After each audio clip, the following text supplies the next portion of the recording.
If your IBS is driven by anticipatory anxiety, the dread before a meal, the Sunday night stomach, the panic before a long journey, this may be the most important episode of the series for you. In episode 8, we covered hypnotherapy. This is the other tool in the gut-brain mini-series. Same target, different mechanism. This is case file number 2, CBT for IBS. Some of you have been told your IBS is just anxiety by a doctor who did not take it seriously. That dismissal has made you wary of anything that sounds psychological. So let me be direct. This is not a suggestion that your symptoms are psychological. The mechanism is as biological as taking an antispasmodic. CBT for IBS targets a specific physiological loop, visceral hypersensitivity. Gas that a healthy gut barely notices becomes cramping. A full bowel that should feel like mild pressure becomes urgency, or stalled, painful blockage. Give two people the same controlled gut stimulus.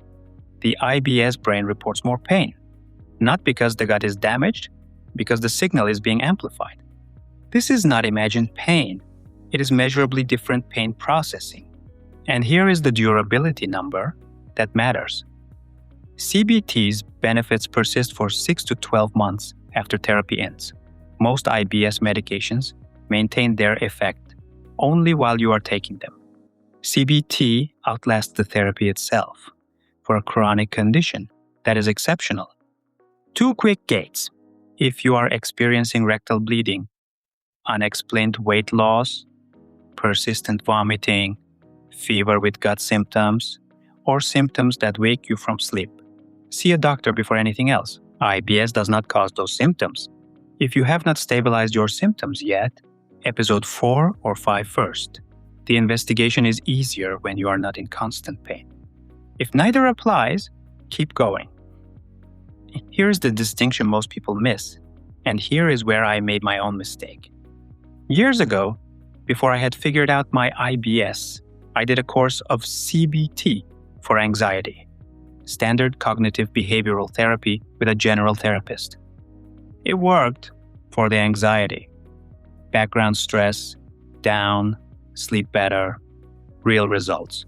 My IBS, maybe a little better. Not much.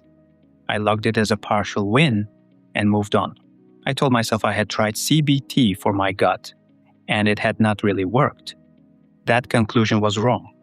What I had done was general CBT, the kind used for depression or generalized anxiety. It targets thought patterns. It can lower your overall stress load, which takes the edge off symptoms. But it does not target the gut-brain feedback loop directly. IBS-specific CBT does. Different protocol, different exercises, different evidence base. The therapists are trained in gastrointestinal disorders. The skills taught are gut-specific. If I had known the distinction earlier, I would have saved myself months. If you tried CBT for anxiety and your gut barely shifted, that is not CBT failing on IBS. That is general CBT not being the tool. IBS-CBT is, if this is the first time anyone has made that distinction cleanly for you, subscribe. The whole series is built around exactly these distinctions. Now, the loop itself. You have a bad experience. Your gut misbehaves at a restaurant, before a meeting, on a long journey. Your brain files it. Next time you are in a similar situation, the brain sends an early warning. Be careful. This could happen again. That warning activates the gut. The gut activates. Discomfort arrives. The brain says, "See, I was right." Over time, the loop becomes self-sustaining. You do not need a food trigger. You do not need a genuinely stressful event. The anticipation alone fires the gut. This is the anticipatory anxiety loop, one of the most common drivers of IBS that never gets addressed.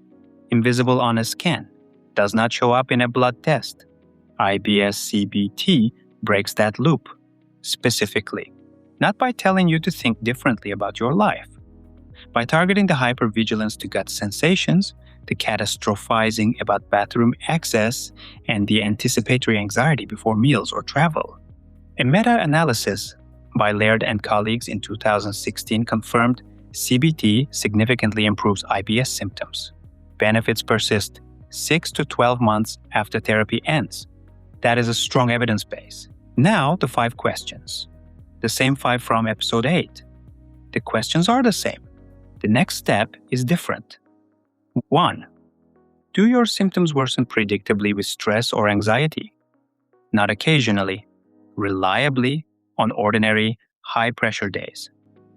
2. Do your symptoms improve on holidays or weekends? Not perfectly, but noticeably. 3. Do you experience anticipatory anxiety before meals, travel, or social events? That preemptive dread, the stomach tightening before you have eaten anything? 4. Did your IBS start after a prolonged stressful period? A difficult job, a relationship breakdown, a bereavement? 5. Have you done a structured FODMAP trial and found no clear food triggers? If you have not done that yet, episode 7 covers it first.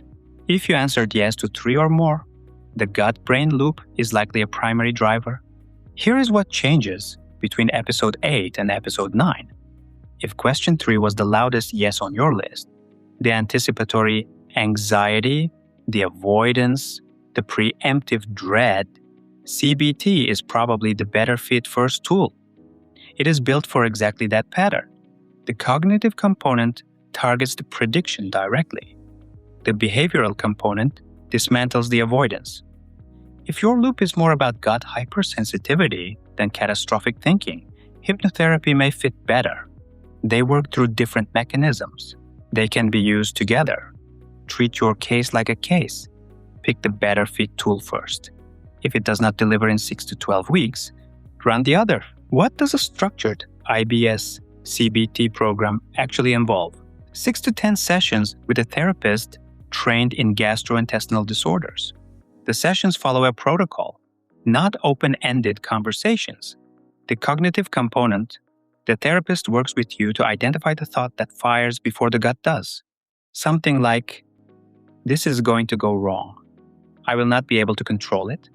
I will have to leave. Then the work is examining whether that thought is accurate, or whether it is a prediction the brain has learned to make automatically, regardless of evidence. The behavioral component, diaphragmatic breathing and progressive muscle relaxation, which directly reduce gut hypersensitivity via the vagus nerve, gradual exposure to avoided situations, concrete strategies for managing flares without the anxiety spiral that makes them worse. Who does it work best for? People with anticipatory anxiety as the dominant feature. Stress-triggered flares. IBS that started during a high-pressure period. Symptoms clearly worse on certain days or in certain situations. It works across all subtypes: IBS-D, IBS-C, and IBS-M. The gut-brain loop does not discriminate by subtype. Access is the practical question. Therapists with GI experience are not always easy to find. Waiting lists can be long. Cost is real. When searching, use the terms health psychologist, GI psychologist, or CBT for irritable bowel syndrome. If you have a gastroenterologist, ask them directly. They often know who in your area specializes in gut-directed psychological therapy. General CBT therapists without GI training may not use the gut-specific protocols, and the gut-specific protocols are what the evidence is based on. I learned that the hard way. You do not have to.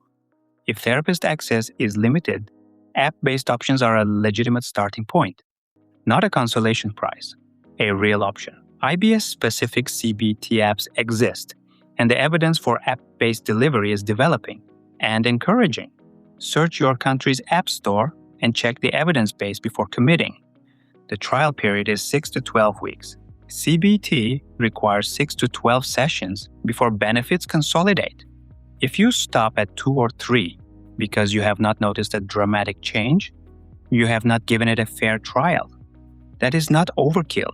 That is the minimum needed to get a reliable answer. The gut-brain loop took time to form. It takes time to rewire. Track your symptoms throughout. A simple 0 to 10 scale for pain, bloating, and urgency. Write it all down. Do not trust your memory. The benchmark for a meaningful response is a 30% or greater reduction in your main symptom score by week 8. If you reach week 8 with 20% improvement instead of 30, that is useful data. The gut-brain loop is one driver, but probably not the only one.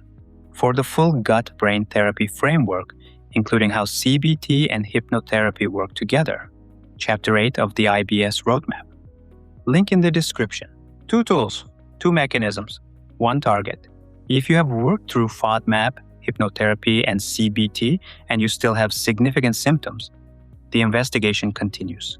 The next question is one most people never get asked. Did something happen to your gut before the IBS started? A stomach bug, food poisoning, a course of antibiotics? If the answer is yes, there is a specific protocol for that subtype. Dietary work, a strain-specific probiotic, and an amino acid called L-glutamine that repairs the gut lining.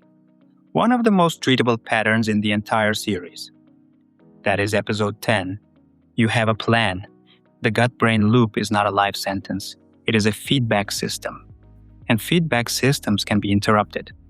For most people who do this work, there comes a day when they sit down to eat a meal and realize they did not think about their gut once. Not during, not before, not once. That day comes. A program can be changed, but first you have to know which program is running. Don't give up. Keep investigating.